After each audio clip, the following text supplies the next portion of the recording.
नमस्कार शेतकरी मित्रांनो.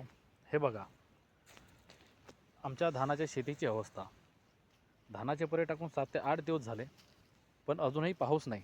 त्यामुळे धान वापलेच नाही. शेतकऱ्याने हजारो रुपये खर्च करून बियाणे, मशागत आणि पेरणी केली, पण निसर्गाने साथ दिली नाही, तर सगळा खर्च व्यर्थ, तो अडकून पडतो.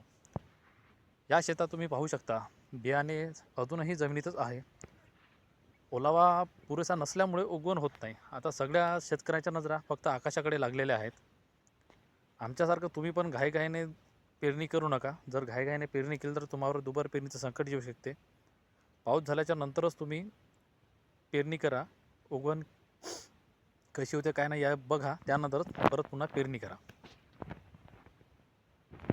सध्या तुमच्या भागामध्ये धानाचे परे टाकले की नाही टाकले, याबद्दल कमेंटमध्ये नक्की सांगा.